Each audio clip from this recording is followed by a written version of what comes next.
अब चलते हैं अपने अगले बुर्ज की तरफ, जो कि है बुर्ज अकरब, और आपको बयान करेंगे कि इनका यकम से 10 सितंबर का ये इशरा इल्म नजूम की रोशनी में क्या कुछ बयान करने जा रहा है। वो अफराद जो 24 अक्टूबर से 22 नवंबर के इशरे के दौरान पैदा हुए हैं वो बुर्ज अकरब के तहत आते हैं। इसके अलावा वो अफराद जिनको अपनी दुरुस्त तरीके पर दाइश मालूम ना हो मगर उनका नाम जाल, जे, द्वाद, जोए, नून से शुरू होता है तो भी बुर्ज अकरब के तहत आते हैं। वो बुर्ज अकरब वाले अफराद जो बिरून मुल्क जाने के ख्वाहिशमंद हैं, इनको चाहिए कि इस अशरे के वक्त के दौरान ज़रूर कोशिश करें।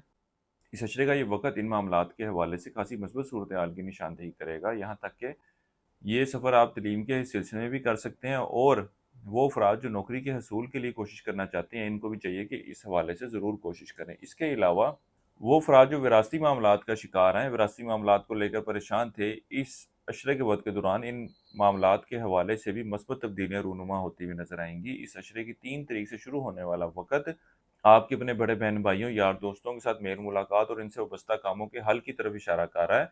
इस अशरे की 3 तारीख से शुरू होने वाले वक़्त में आप अपनी ख्वाहिशात को पूरा करने के हवाले से हर मुमकिन कोशिश करते हुए नज़र आएँगे। यहाँ तक कि माशरे में इज़्ज़त और वक़ार बढ़ाने के हवाले से की गई कोशिशों के खासे मस्बत नताइज मिलते हुए नज़र आएँगे। लोगों के साथ गुफ्तगू की सलाहियत में भी बेहतरी आएगी। वो अफराद जो इश्क और मोहब्बत के मामलात से वाबस्ता हैं, इस अशरे के वक़्त के दौरान ये मामलात को बेहतर करने के हवाले से कोई कोशिशें करते हुए नज़र नहीं आ रहे, जिसकी वजह से दूरियां जो हैं वो आपस में बढ़ती हुई नजर आएंगी। वो अफराद जो स्टॉक मार्केट, क्रिप्टो करेंसी या इस तरह की दीगर डिजिटल करेंसीज में ट्रेडिंग कर रहे हैं, इस अशरे की 2 तारीख से शुरू होने वाला वक़्त इनके लिए भी कुछ परेशानी की निशानदेही कर रहा है। इस अशरे के वक़्त के दौरान इनको ट्रेडिंग के दौरान बहुत ज़्यादा मुहतात रहने की ज़रूरत है, क्योंकि ये कुछ ऐसी फैसले, ऐसे डिसीजन लेते हुए नज़र आएँगे जिसकी वजह से इनको नुकसान का भी अंदेशा है। गो कि इस अशरे के वक़्त के दौरान दुश्मनों की तरफ से आपको मुहतात रहने की ज़रूरत है।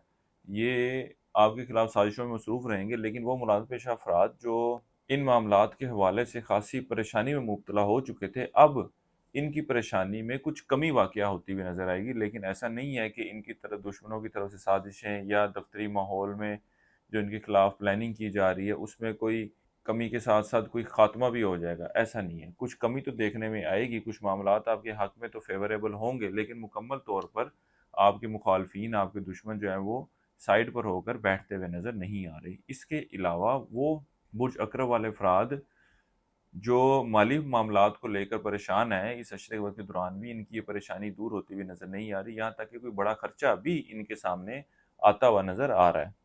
इसके अलावा बुर्ज अक़रब वालों को बताता जाऊँ कि इस अशरे की 10 सितंबर को शर्फ़ अतारत का एक बेहतरीन वक़्त आ रहा है, जिस वक़्त के दौरान कारोबारी अफ़राद के लिए भी खुशखबरी होगी कि ये कारोबार में बेहतरी के लिए, ट्रेडिंग के लिए मिडलमैन के तौर पे काम कर रहे हैं, तो उसमें भी बेहतरी ला सकते हैं। इसके अलावा लोगों के साथ कम्युनिकेशन स्किल में बेहतरी के हवाले से और तालिब इल्मों को तलीमी मैदान में कामयाबी के हवाले से ख़ुसूसी तवीज़ तैयार करके दिया जाता है, जिसकी अफ़ादियत अल्हम्दुलिल्लाह बहुत ज़्यादा है। तो अगर आप लोग भी इस बारे में मालूमात चाहते हो, तो आप स्क्रीन पर दिए गए नंबर पर राब्ता कर सकते हैं। इस अरसे के लिए एक वजीफ़ा भी बता रहा हूँ, या अल्लाह या नूर। 3 तस्बीह आपने इसकी पढ़नी है रोज़ाना, फजर की नमाज के बाद, और अपने मामलात में बेहतरी के लिए दुआ करें। इसके अलावा इस अशरे के दौरान हस्ब तौफीक गंदुम बतौर सदक़े के तौर पर दें। इस अरसे का ये वक़्त आपके अंदरूनी सफ़र के लिए भी जाने को ज़ाहिर कर रहा है। तालिब इल्मों की तवज्जो भी तलीम की तरफ खासी मरकूज़ रहेगी, उनको तलीमी मैदान में कामयाबियाँ भी मिलती हुई नज़र आएँगी। इसके साथ ही साथ मज़हबी मामलात की तरफ भी खासी तवज्जो देते हुए नज़र आ रहे हैं। बुर्ज अक़रब वालों के लिए अब तक इतना ही। अल्लाह हाफ़िज़।